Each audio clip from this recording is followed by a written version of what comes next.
Yan na si Tato. Nakaagaw na ng ano, ng pagkain. Kumakain na ng vegetable ang tatot namin. Ayan. Naku po, talaga. Talaga lang. Ay, kumakain na talaga siya ang tatot namin. Walang pili yan. Kain tatot. Okra na yan guys, ang kinakain ng aming tatot. Kasarap-sarap gid ka namit, ah.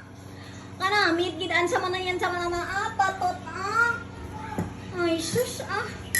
Wala kayo dyan. Kasi kumakain ang bibi namin ng okra ang aming tatot. Wala kayo dyan. Sumisipa pa yan. Ayan, sumisipa pa yung tatot na yan.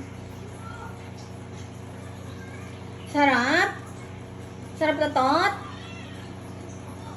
Oh, wow, ka namit, ah. Namit, gid, ah. Oh, sus, ah. Sarap tatot? Sarap, okra? Apaw, ah.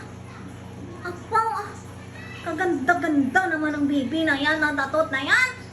Ay, sus. Ang kaganda-ganda naman yung tatot namin. Apo, Diyos ko, sarap-sarap okra nga. Oh, sarap-sarap siya. Kunin mo nga dahil kung ano magalit siya. Ayan. Nakikipag-agawan sa mama niya. Ayan, nakikipag-agawan. Huwag mo na ibalik. Ayan. Ayan, hindi yan. Sos. Ay, sos. Kunin mo nga ulit dahil.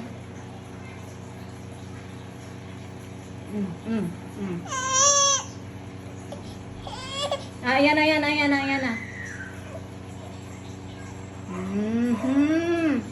Yung buto, nakain na. Yung tatot. Bobo, nanginginig yung kamay. Ko nanginginig yung kamay. My gosh, nanginginig ang kamay ni tatot. Bawal agawin ang okra niya. Grabe naman iyan. Grabe naman yan sa katakawan yung si tatot na yan.